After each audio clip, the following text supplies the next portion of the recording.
Good afternoon, everyone, and welcome to this special Saturday edition of Voices RandomISH.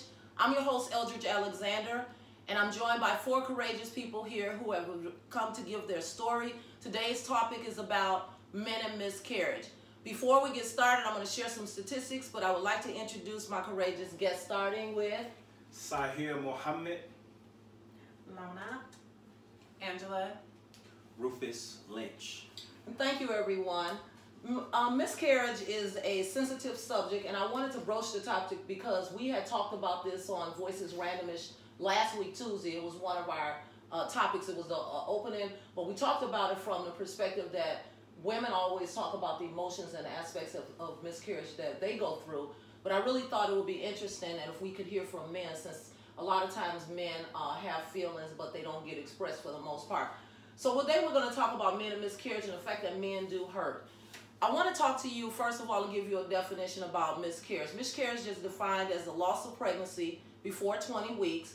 It's both highly common, according to most conservative estimates. About 10% of known pregnancies end in loss in the first trimester, and that's intricately taboo. You know, most people think there's something wrong because of the pregnancy ending that early. The thing is there's myths around miscarriage that haven't yet been explored, and one of those is in a recent survey that showed that Americans said miscarriage is far less common than it actually is, and we're widely misinformed about its causes, attributing pregnancy loss to stress or moving heavy objects. In fact, roughly half of early miscarriages are a result of pure chance, like the embryo receiving an abnormal number of chromosomes during fertilization, so it has nothing to do with some of the myths that people talk about. Now, in the history of miscarriage, it still tends to be considered strictly a woman's topic by a lot of people, including mental health professionals. And David Diamond, who is a psychiatrist and associate professor at the California School of Professional Psychology, he works with people who struggle with pregnancy and infertility. And so that was what his statement was, is that we still consider it a woman's crisis. Men have lots of different kinds of reactions, and they're affected by these sorts of things. Sometimes very deeply affected, he said, although they have a different way of processing. So what happens is there's a thing called invisible man syndrome, and that happens when a woman has a miscarriage, because what happens is there far less is known and said about miscarriage and men. And until we change that, then the men who have spoken out said they have no one to really speak with about this experience. And all too often, men grapple with the emotional fallout of miscarriage largely on their own. So purpose of this discussion is for us hopefully to enlighten people, and that we can engage them in a dialogue that would have inspired them to change that narrative. The great emotional divide, they say, is women. For many women, the experience of miscarriage is emotional. They mourn the loss of something they already felt deeply connected to. But for men, it's logistical. They see a change in circumstances. For example, my wife is pregnant, now she's not. And a problem that they are trying to fix, that they are trying to work through by taking next steps. Most of the time they want to try to conceive again. So what do men say about miscarriage? They say, I felt this extreme sadness. My first instinct was to worry why he killed somebody. You know, like, how could you kill somebody like that? And he thought about that. Was he driving in his sports car on a bumpy road and caused it? He said he cried a ton right away, and right there alongside his wife, he said it felt strange to say it now, but I felt angry too. It was almost like I was mad at God. Like, why is this happening to us? And some of the challenges they said that men face after miscarriages is that then they're already struggling.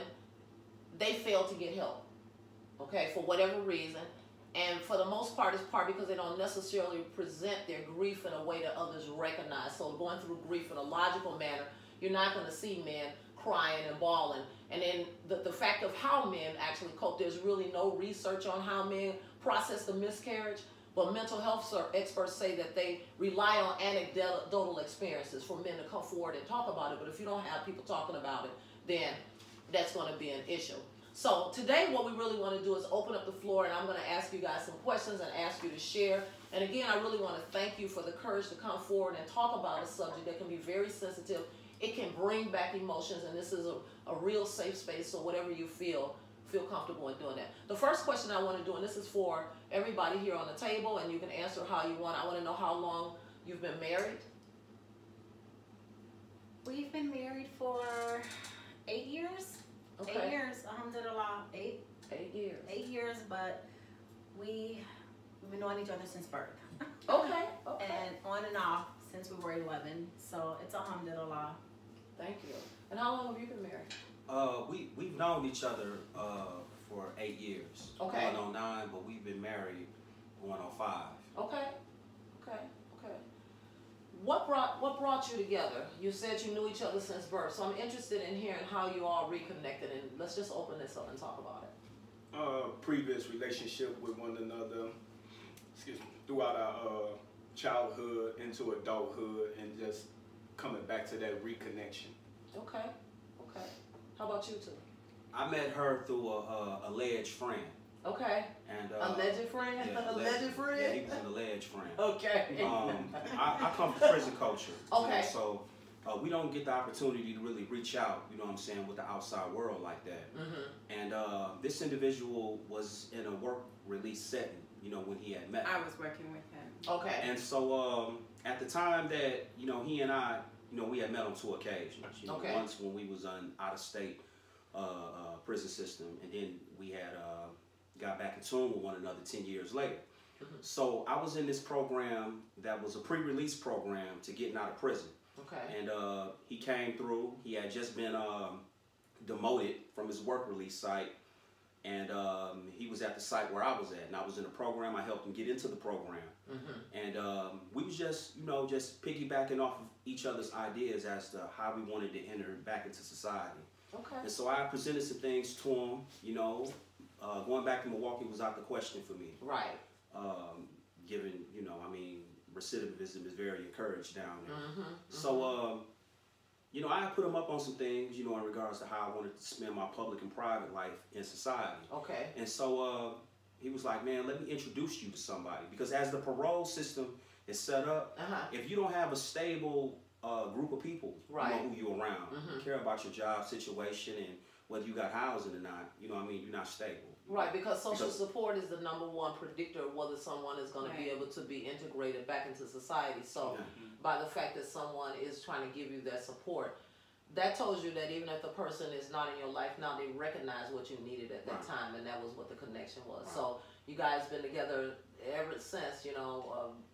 Wow. We've been together for 8 years. Most of that, only the last 10 months has he been free. So. Okay. Yeah. So I would say we've been together solidly, wholly for 10 months. Okay. That almost sounds like another story, and I am going to have you guys back to really talk about how you start a relationship, maintain a relationship, and from what I can see, how a relationship flourishes when someone is incarcerated, because we have our preconceived notions about what it is to be incarcerated and how it's going to work. So if you want to come back, I got you on that, because I really want to talk about it. I did 10 years fair time. We got married in prison. He did 25, so. Yeah, because we got a lot of brothers who are in a victim of circumstances. They're not bad people, but bad things happen to them and they ended up in a bad place. And I like that you ladies saw through that. So thank you very much for sharing that. Like I said, it takes courage to really open up and tell people what your truth is and what your story is. And that's why I really wanted to do this, because I feel like everybody needs to have a voice. Do either of you any of you have biological children? I know Lona doesn't have biological children. Do you mean together? I mean, together and or separately. I have 4 children of my own. Okay. One of my children had a child that we are raising together. Okay, okay. And for the last 8 years, he's been more of a father to my children than the father of my children. So, I mean, in my mind, we have children. Okay. So, but you don't have biological children together? No, we don't share biological children. Okay. Yeah, me and my wife don't have any kids together. I have 11 kids. Okay, but none with biological children together. Okay, that's a common thread with the two of you, because you guys don't have biological children. Connect. That's how, man. Interesting. We me and him connect not just as Muslim brothers, but there's so much that prison, the loss of a child, being with a wife and not having any biological children with our wife, wanting children with our wife to raise up in the Islamic culture. So it's a whole it's a connection. Me and him have a connection it's such a solid connection. You wouldn't think that we just really met each other. Right. I like hearing this story, because there's a lot of layers here. You know, about the fact that you wanted to have children and with your wives and you're not able. So I'm going to segue or sort of deviate from the next question that I have, and I want to talk about the emotional aspect around wanting to have children. And so I take it that even though you have children, you've always wanted children together. Is that what I'm hearing? Yes, I absolutely. mean, we had the name picked from the time that we met each other. He says we, but he really means he. Okay. You threw it out there against the wall and it's stuck. I'm supposed to be talking this said. No, this is all good. It's okay. Keep going. This is good stuff. I like the organic nature of it. It shows the beauty of you guys' relationships. We talked about it even when he was in jail. Okay. He wanted children, and when he came home, we were like right on it, and it wasn't happening. And so we started going to see fertility doctors and medication and appointments for like almost 2 years. Yeah. And nothing. So we just stopped. It was expensive. It was stressful. We were fighting. Yeah. Like all the time, because you really want something so bad and something that should be so natural and should just happen. And for you, it's not happening. And that's an interesting concept that you say that it should be so natural, because I think here's a paradox, and I always talk about paradoxes. I think that young women, we fight everything we can in our earlier years not to have a pregnancy. Right. Yes. And then because you take for granted that it's gonna happen. And then all of a sudden 35 sneaks up, 40 sneaks up, and these women are in a panic. Now, for me, I'm a little bit different up here. I never really wanted children. It didn't bother me. It was one way or the other. I really didn't. And that's another whole story that I'll have with other people. We won't talk about that there. But for people who wanted children, that is a gut-wrenching. It's got to be gut-wrenching, right? Talk to me about that, what that must be like to really want to have children, already having children. So what compelled you to really want more? Because you said you have 11 children. I have 11 children. And not in all of my children's life, my incarceration caused a lot of my female children to develop the attitude that their mother has. So they mimic their mother. Okay. Which is upset because I married her. Okay, I got it. So I didn't come home to them, which was the normal fight between baby mama, baby mama, baby. Now she new in the ring. So I do a monkey. Well, I'm not new, because I've been around longer than all the baby. She's been around longer than, but to them, she wasn't. Who is she? Right. So well, it's some kind of a slap in the face to women too, when they've been there all the time, and then all of a sudden here comes the new person. But they wasn't, because my incarceration, me being in incarceration, she was there, they wasn't there, and having those kids versus having a child with my wife in the setting that I am now, in the mindset that I'm in now. I wanted a child with my wife. I had children with women that wasn't my wife, which is sad coming from Chicago, where I come from. You see it so often, you think that's the norm. Right. Being married wasn't even a concept. Who cared about being married? Okay. I didn't know about being married. My mother wasn't married, but her and my stepfather was together for 22 years. So I didn't understand the concept of marriage. You didn't understand the concept of the politicized marriage with the paper. With the paper. Okay. So I seen what they call the common law marriage. Yeah, common law, which was what we had forever. But scripture, dealing with scripture, there's no common law marriage. You get married. Right. You know, you make this commitment. The biggest commitment a man can make is his commitment to his creator, and then his commitment to his wife. And forsaking all others and cleaving on to that person that you desire.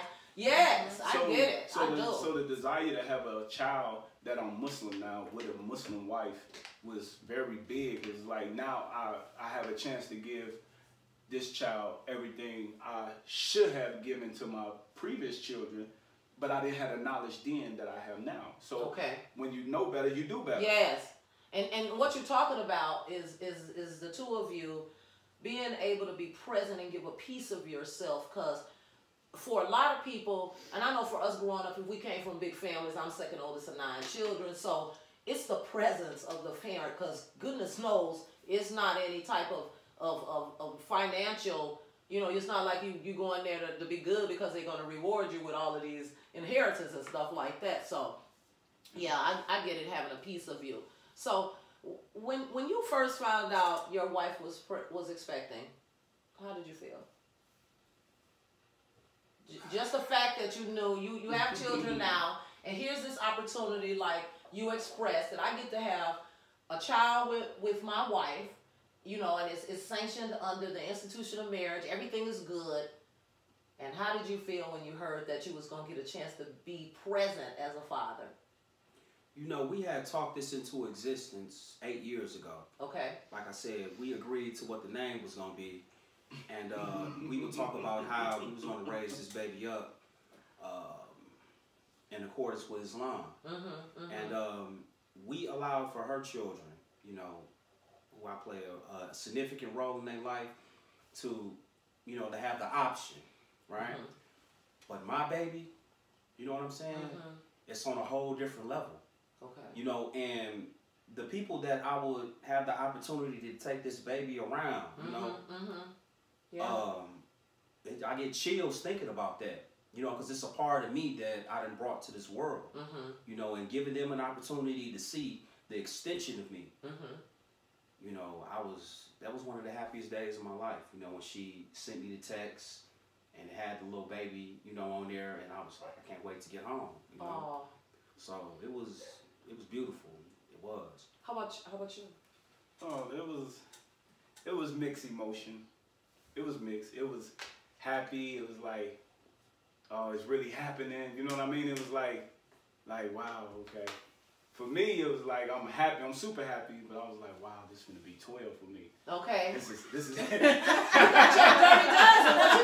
about? I said, this is gonna be 12 for me. This is a whole football team right here. But I was very excited because here's the thing. We gave up. We weren't even trying. So you don't know what the Creator had planned for you. That's you don't know.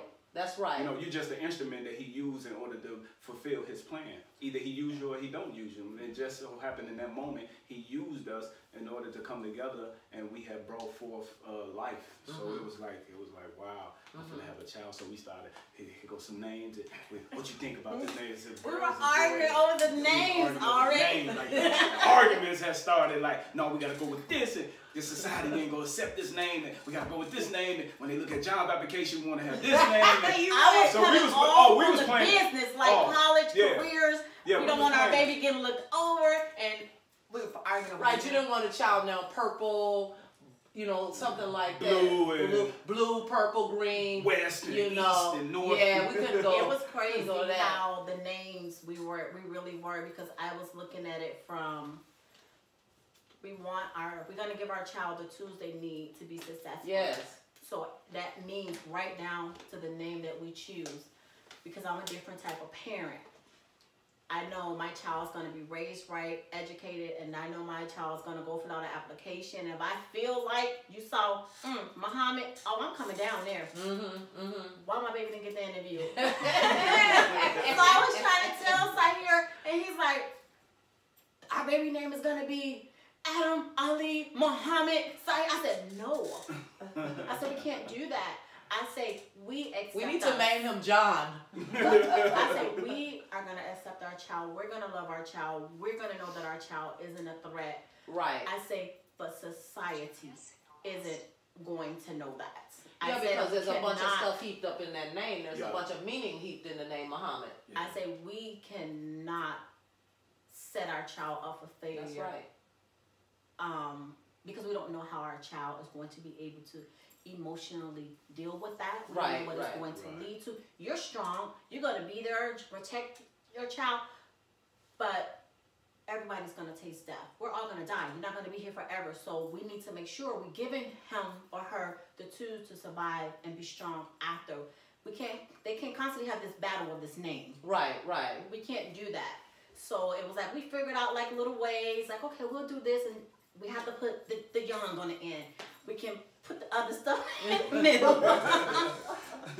But that's really interesting, because I like, say, when you were talking earlier about being ready, and then you were saying being ready.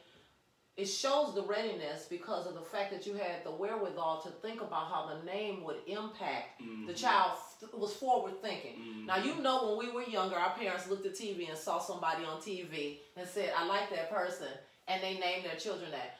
Yeah, my mom did that. Walona. Good times. Good times. I know. And that was the first thing when I met her 12 years ago. I was like, good times. You know what I mean? You know, I mean, really. And I was so happy because it wasn't people of color up in the classes, remember? Yep. And when she came in, it was so good. And then when I found out she was from Chicago, I was like, oh my gosh, someone that I can identify and relate to. So for me, just being able to sit here and talk to you guys, while I've never gone through a miscarriage, I know what it is to lose a child because my husband, before he passed away, he lost his daughter to lupus. She had kidney failure. So I watched what he went through as a result of losing his daughter. You know, even though it wasn't my biological child, that's another whole aspect. While it's not a miscarriage, there is certain types of grief that ensue. And I noticed the pattern, the same kind of pattern that I saw when men faced miscarriage. He really didn't talk about it a lot. I had to like go and initiate things with him. So I want to understand, when your wife told you that she might be miscarrying, how did you feel? And what did you do when you heard it? We had planned a trip to W.O.I.C.E.S, Wisconsin. Okay. They had a leadership program going on, and I'm big into outreach. Okay. So we planned it. I had just got off from work. She was packed up, was ready to go, and she said, my lower back hurts. With her, I know when her lower back is hurting, you know, it's usually around that time where she get that once a month visit. Yeah. So I'm like, okay, what you want to do? I mean, she was like, no, it's probably not nothing, right? Okay. I really wanted it to be nothing. He was asking, and that question was a heavy question. Go or stay. Go meet our purpose or stay. How do you feel now about the decision that you made? Good.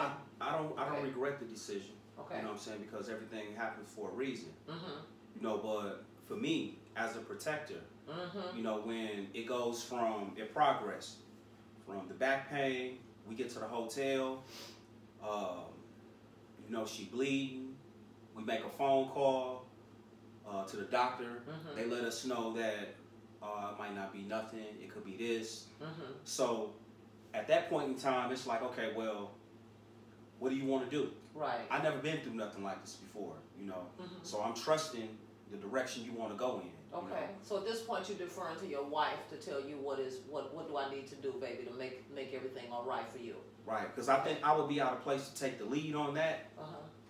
Were you scared? No, it wasn't scared. It was just, I need an answer to know what I need to do for you.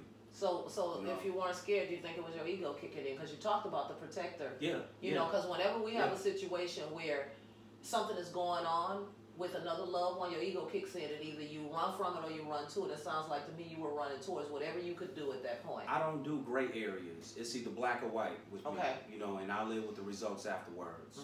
So I needed to come to a solution as to what we were going to do in that moment.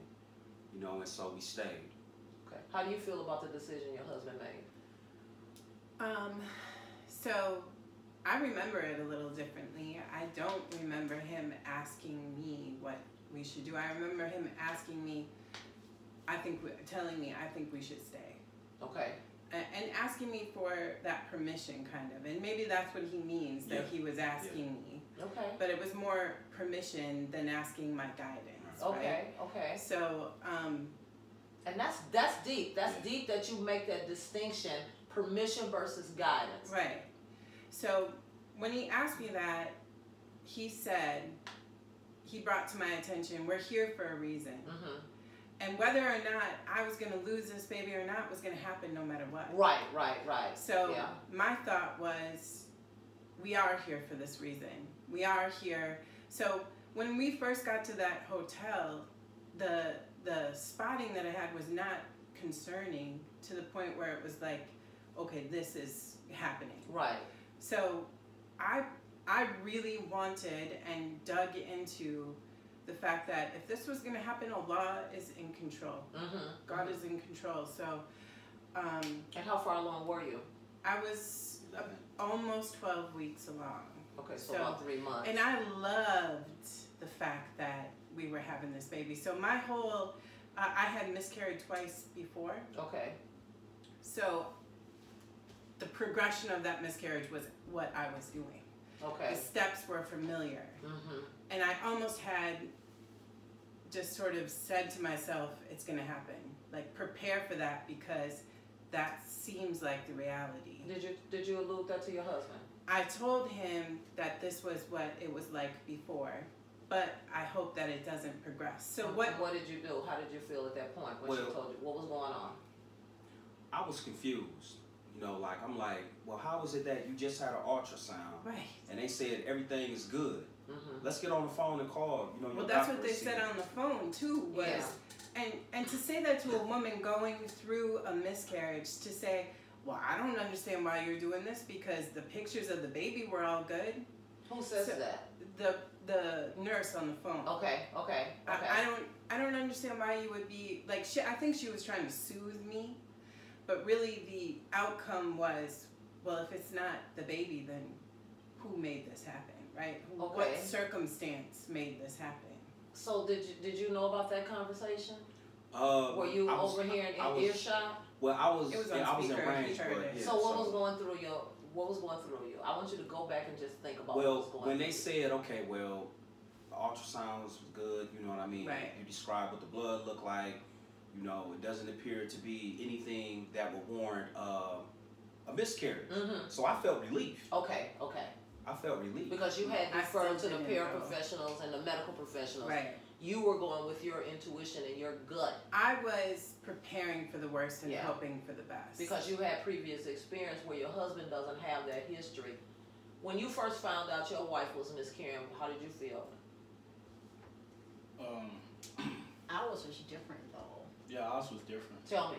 Ours was a couple of doctor visits to check The baby's heart. the baby heartbeat, and they wasn't getting a heartbeat and things like that. So. And how far along were you when this happened? I was 12 weeks 12 weeks. and Okay. we knew something was wrong when they brought in the second doctor. Okay. And they still hadn't said anything to my husband and I. And here I am in a little stuff like they have us women. And they're doing everything with the little thing on your stomach, and they're looking at the screen, and they're doing different angles, and they're whispering into each other, and I'm looking at my husband for comfort, and he's like, what's going on? I'm like, I don't know. So then they say, well, we're going to send you over to the hospital. We need to do a different type of ultrasound.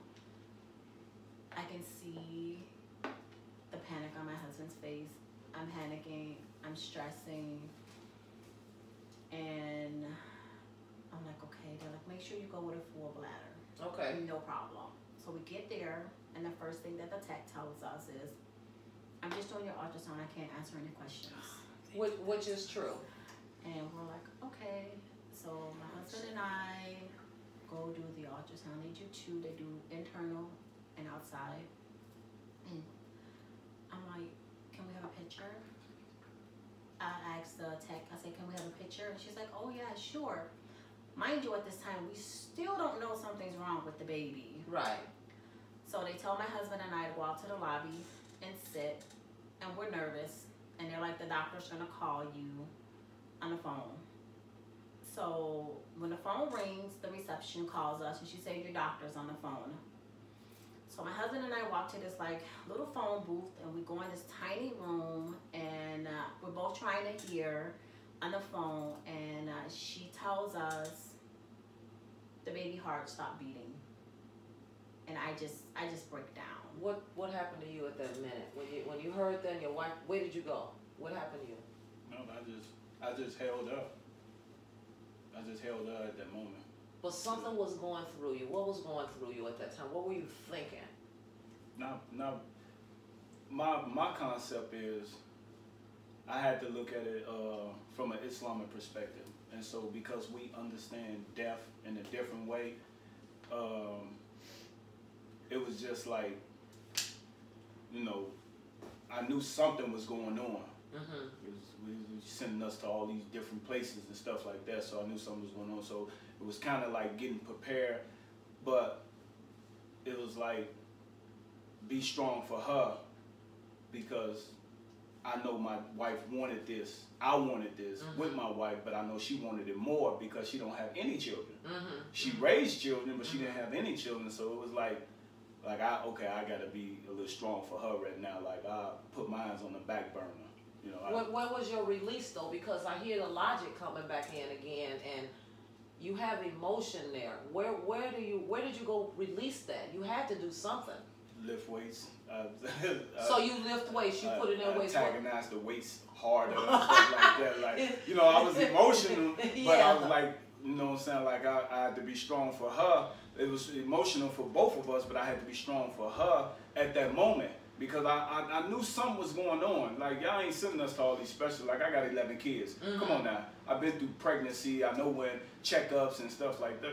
I'm not slow to that situation. I'm like, something going on. I was telling her on the way to the hospital, excuse me, I'm like, something is going on. You know, hopefully everything is all right, inshallah, but I'm like, something going on. You know, so I had to put my emotion on the back burner. You know, she always try to say, you ain't show no emotion when we lost our baby. I said, you don't know what I've been through. You don't know what I go, because I lost my mother when I was in prison. I didn't cry. People in prison. But that's a different loss from someone who has lost a parent, who's lost grandparents, who's lost a spouse and fiance. That grief is totally different. Institutional on how to put your feelings on the back burner was taught there. So the grief of the loss of my mother was the first learning step. Okay, so how to put my emotions backwards and deal with it later. But I had to be strong for her because she was going to be more emotional than me. Or your perception was that she was going to be more emotional than you. And let me ask this question of the men. Is this ego jumping ahead of everything and you thinking, and I'm going to say this differently. Your ego jumped ahead. Is it because maybe we as women have not given you enough room or a pass or enough permission where you feel like when you're going through those things that you can just let it all out and be yourself, because there's something that we might feel like different about you. For example, when a man cries, because we have, like you said, been so programmed by society to be a certain way, if our man does cry, we will be a little bit scared. We will be, because it's not the norm, but that doesn't mean that we don't want to see that emotion. We want to see it. We want to know that you're human. And so I'm asking you guys, is there something that women should be doing so men can feel comfortable no matter what it is, that if you need to let it out and cry or talk to us, what do we need to be doing? That's what I'm really interested in, because all of the research says, and everything that you guys are telling me, is that for whatever reason, there's a barrier up and you can't really be who you are with your wife. And it does impact the relationship, because it changes the perception. She perceived that you weren't emotionally, and you said, just like you said, how do you know what I was? Because we probably, the female species of us, are probably doing something that we don't know. So I really want to help our women viewers out there, as well as our men, to understand it is okay to let that emotion out. And women, we're clamoring to understand our men more, so we want to know about that. We want to feel. So tell us what it is that we can do as your women, regardless of what color, nationality, race we are. What can we do? Well, when I got with her, it wasn't my desire to change who she was, and I learned a lot from that. What I mean by that is this: she cries for a lot of reasons other than being hurt. Okay. I know. In how I was nurtured, if you crying, that means get away from you, because you finna hurt somebody else. Oh. So we need to change. We need to change what the meaning of like, crying. Oh, that ain't mine. Right, somebody did something to you and you finna hurt somebody. You watching Netflix and you start crying over, I don't know, terms of endearment. I'm not gonna hurt anybody. So like individuals who I came up around, they don't like really seeing people express themselves like that, all because of the negative connotation that comes with that. Okay, I get that. So I get being it. around her, she is, kind of, nurtured me in such a way as where, okay, yeah, that's okay. You know, all right. You know, the baby even took steps. You know, the baby is speaking. You know, she shed tears over that. You know, I'm opening up more in regards of seeing those moments and, you know, wanting a hug. And because like with me, you know, I've been strip searched for the past 25 years. It's time so you ain't having nobody touching you. Yeah, so I get it.